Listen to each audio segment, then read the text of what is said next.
오늘은 50세 이상 분들이 굶지 않고 뱃살 가장 빠르고 건강하게 뺄 수 있는 방법을 알려드릴게요. 이 방법을 사용하시면 죽어도 안 빠지던 뱃살을 쭉쭉 뺄 수 있습니다. 운동을 해라, 밥을 조금 먹어라 같은 당연한 소리가 아닌 과학적인 근거로 제시하는 방법입니다. 실제로 제 친구는 배만 잔뜩 나오고 팔과 다리는 가느다란 올챙이 배였습니다. 하지만 이 방법을 열심히 실천해서 몸속 내장 지방을 다 빼내고 지금은 뱃살 걱정 없이 살고 있지요. 여러분들도 오늘 영상 시청하시면 분명 도움이 되실 겁니다. 하지만 이 방법은 50세 이상 분들만 효과를 크게 볼 수 있는 방법이니 50세 이하 분들은 나중에 나이가 들어서 사용하시면 좋을 것 같습니다. 그럼 영상 시작하겠습니다. 안녕하세요. 여러분들의 가치 있는 시간 가시TV입니다. 여러분, 나이가 들수록 뱃살이 자꾸 늘어나는 듯한 느낌을 받으신 적이 있으신가요? 그런 경험은 자연스러운 일입니다. 나이가 들수록 우리는 뱃살이 찌는 몸으로 변하게 되는데 그 이후로는 첫 번째, 근육의 양이 점점 감소하여 기초 대사량이 낮아집니다.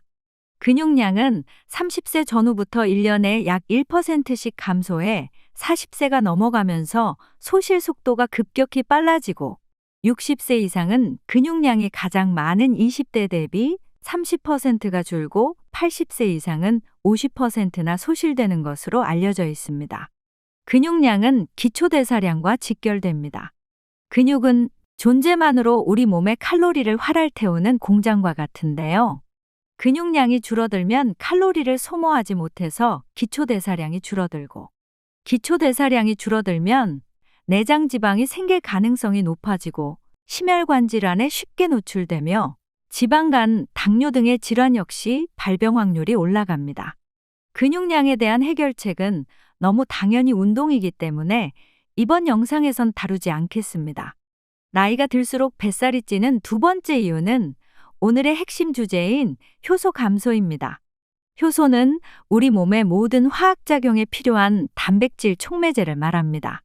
섭취한 음식물을 분해하고 몸에 흡수시켜 에너지를 만들고 면역 기능과 신진대사를 유지하는 등 우리 몸의 모든 대사 활동에 꼭 필요한 물질입니다.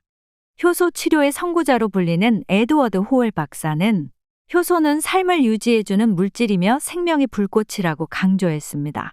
또 인체가 효소를 모두 소진하면 생명이 끝난다며 체내의 효소가 부족하면 빨리 늙고 반대로 효소가 충분하면 건강하게 오래 살 수 있다고 말했습니다.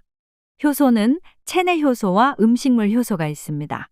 체내 효소는 그 역할에 따라 소화 효소와 대사 효소로 나뉘는데 소화 효소는 말 그대로 우리가 섭취한 음식물을 소화 흡수하는 기능을 합니다. 식사를 하면 침샘, 위장, 소장 등 각 기관에서 음식물 종류에 맞는 소화 효소를 분비합니다. 탄수화물은 아밀라아제, 단백질은 프로테아제, 지방은 리파아제에 의해 각각 포도당, 아미노산, 지방산 글리세롤이라는 성분으로 흡수됩니다. 소화 효소가 임무를 마치고 나면 대사 효소가 바통을 이어받습니다. 흡수된 영양분을 에너지로 바꾸는 대사 효소는 각종 면역 기능, 손상된 세포의 복구, 자율신경계와 호르몬 조절 등 모든 대사 과정에 사용됩니다. 즉, 대사 효소의 활성화에 따라 건강이 좌우됩니다. 그런데 문제는 체내에서 분비되는 효소는 나이가 들면서 점차 감소한다는 사실입니다. 탄수화물을 분해하는 아밀라아제 효소의 경우 70대 이후 타액 속에 들어있는 양은 20대에 비해 30분의 1 수준에 불과합니다. 위와 장에서 소화 효소의 활성도가 떨어지면 음식을 먹어도 영양소가 결핍돼 각종 질병의 원인이 됩니다. 또한 소화되지 못한 음식물 찌꺼기는 장에서 이상 발효를 일으킬 수 있습니다. 효소가 부족하면 살이 찐다는 부분은 이러한 이유 때문입니다. 이것이 부패하면 유해균을 증식시켜 장내 환경까지 악화시킵니다. 인체 내에서 만들어지는 효소의 양은 한정되어 있기 때문에 체내 소화 효소를 과도하게 쓰게 되면 대사 효소가 부족해집니다. 대사 작용 이상은 성인병 등 각종 질병을 불러올 수 있습니다. 즉, 효소 부족으로 인해 소화하지 못한 음식은 지속적으로 장내에 쌓이고 그 결과 염증이 지속적으로 장에 쌓여 비만, 고지혈증, 당뇨 등 각종 질병의 원인이 되고 아무리 운동을 하고 다이어트를 해도 살이 안 빠지는 이유로 자리 잡게 됩니다. 즉, 효소 관리만 잘해줘도 지금까지 빼지 못했던 살을 뺄 수 있다는 이야기입니다. 그런데 나이가 들면서 점점 줄어드는 효소를 어떻게 해결해야 할까요? 지금부터 알려드리겠습니다. 첫 번째는 생활 습관입니다. 소화는 입에서부터 시작되는데 침에는 소화 효소가 있어 오래 씹을수록 소화가 잘 됩니다. 또한 질 좋은 수면도 중요합니다. 영양 흡수와 대사가 이루어지는 밤에 숙면하면 체내 효소의 소모를 줄일 수 있습니다. 두 번째는 식습관입니다. 체내 효소는 몸속에서 생산되는 양이 한정돼 평소 외부에서 공급해줘야 합니다.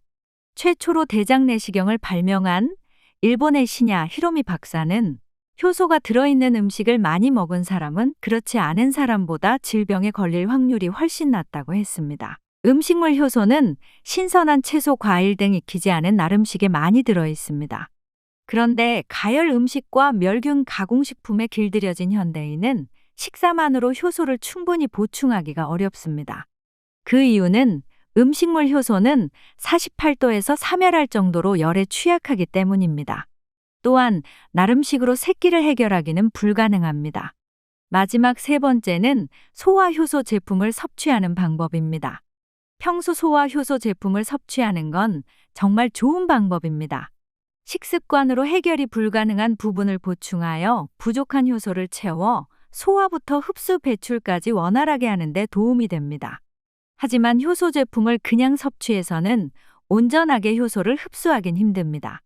지금부터 제가 소개해드리는 몇 가지만 기억하시고 섭취하시면 큰 도움이 될 겁니다. 효소 제품의 올바른 섭취 요령 첫 번째를 소개해드리겠습니다. 효소 제품의 효능을 최대한 이끌어내면서 복용하는 방법의 핵심은 단순합니다. 바로 미지근한 물로 복용하는 것입니다. 미지근한 물의 경우 효소 제품의 주요 성분인 비타민, 미네랄, 식이섬유 그리고 가장 중요한 효소의 분해와 흡수에 제일 적절합니다. 그냥 실온의 물도 좋지만 미지근한 물이야말로 효소의 활동을 돕고 각종 영양분의 원만한 흡수를 촉진하는 훌륭한 역할이 있지요. 그렇다면 효소의 흡수에 가장 좋은 수온은 어느 정도일까요? 약간 따뜻한 정도의 섭씨 45도가 가장 좋습니다. 한 연구 결과를 보면 소장에서 음식과 약물들이 흡수되는 피크 온도가 45도이기 때문이지요. 또 효소 알약이나 태블릿의 경우 45도의 수온에서 잘 녹기도 하고요. 하지만 효소의 섭취나 복용 전후로 뜨거운 물을 절대로 마시면 안 됩니다. 그 이유는 뜨거운 물은 효소를 죽여서 아무런 효과도 받지 못하게 만들기 때문이죠. 효소가 위안에서 약 30분간 머무는 관계로 30분 이내로 뜨거운 물을 멀리 하십시오. 오직 미지근하거나 따뜻한 물만이 안전합니다. 비슷한 이유로 커피, 홍차, 녹차 등도 당분간은 피해야 하고요. 우유와 주스의 경우 제품의 유효 성분 흡수율이 저하될 가능성이 높습니다. 온도와 무관하게 직접적으로 효소의 소화 흡수를 방해할 수 있다는 말이지요. 즉, 과일이나 야채를 먹어도 효소 건기식을 마시거나 먹어도 30분 이내로 뜨거운 물에 음용은 삼가십시오. 핫한 과일 주스나 야채 드링크가 없는 건 다 이유가 있습니다. 효소 제품의 올바른 섭취 요령 두 번째는 최적의 복용 타이밍입니다. 효소 제품은 지정한 복용 시간 말고도 목적별로 효능을 최대한 이끌어내는 복용법이 존재합니다. 가령 다이어트가 목적이라면 식후에 먹는 방법, 운동 30분 전에 먹는 방법, 그리고 변비나 피부 트러블의 해소를 위해서라면 취침 전에 복용하는 시기지요. 다이어트를 하시는 분들의 경우 식후 효소를 보충하면 바로 칼로리의 대사와 지방질의 흡수량 조절이 보다 효율적으로 이루어질 수 있습니다. 취침 전에 효소를 복용하면 야간의 활동이 적으면서 성장 호르몬이 다량으로 분비되는 동안 조직의 수복이 촉진되지요. 또 소화관이 쉬고 있어 밤새 소화보다는 배설에 집중할 기회가 생겨 연동 운동이 활발해져 아침 일찍 배변 반응이 찾아올 수 있고요. 운동을 하는 경우 피로 방지를 위해 30분 전에 드시면 좋은데 효소와 일부 영양분이 근육의 피로회복과 노폐물의 축적을 막아줄 것입니다. 아울러 운동 과정 중에 단백질의 손상이 일어나는데 단백질과 아미노산이 바로 보충되어 근육통이 예방될 수도 있고요. 그러므로 조깅이나 산책 30분 전에 효소 복용을 추천드립니다. 효소 제품의 올바른 섭취 요령 마지막은 좋은 효소 제품을 섭취하라입니다. 만약 여러분이 효소의 중요성을 알고 효소를 올바르게 섭취를 했다고 해도 제품 자체에 문제가 있으면 무슨 소용이 있겠습니까? 그렇기에 반드시 좋은 효소 제품을 섭취해야 하는데요. 효소 제품은 항상 말도 많고 탈도 많은 제품입니다. 지금부터 좋은 효소 제품을 고르는 방법을 알려드리겠습니다. 첫 번째로 역가 수치를 확인하셔야 합니다. 역가 수치란 효소의 활성도를 나타내는 수치입니다. 이 수치를 반드시 확인하시고 제품을 선정하셔야 합니다. 두 번째로 정제 요소가 없는 제품입니다. 정제 요소란 인공적으로 만든 싸구려 효소라고 생각하시면 편합니다. 첫 번째에 역가 수치가 높은 제품을 고르라고 말씀드렸지만 그걸 이용한 악덕 기업들은 정제 효소라는 화학 물질을 제품에 첨가해서 역가 수치만 높은 싸구려 제품을 만들어내고 있습니다. 실제로 인터넷에 판매 중인 95% 이상이 정제 효소를 사용한 싸구려 제품입니다. 그렇기에 정제 효소가 없는 제품을 반드시 고르셔야 하고 다른 첨가물도 참고하시면 좋습니다. 마지막은 마시는 제품입니다. 효소 제품은 꾸준히 섭취를 해야 하는 제품입니다. 꾸준히 섭취가 되지 않으면 아무런 효과도 볼 수 없기 때문이죠. 아무리 몸에 좋아도 맛이 없으면 섭취하기 힘들죠. 그렇게 되면 꾸준히 섭취하기도 힘들고, 그렇기에 맛 또한 아주 중요한 선택 요소입니다. 이런 세 가지 기준으로 제품을 선택하시는 게 가장 좋습니다. 만약 이런 기준으로 제품 선정하는 게 어려우신 분들은 지금부터 추천하는 제품을 구매하시면 좋습니다. 제가 직접 위의 세 가지 기준으로 선정한 제품이니 제품 선정이 귀찮거나 힘든 분들은 구매하시길 바랍니다. 구매하는 방법은 영상 아래에 첫 번째 댓글 속 링크를 클릭하시면 바로 구매할 수 있으니 꼭 확인해 보세요. 지금까지 50세 이상 뱃살 빼는 방법을 알아봤습니다. 같이 있었다면 구독과 좋아요 한 번씩 부탁드리겠습니다. 시청해 주셔서 감사합니다.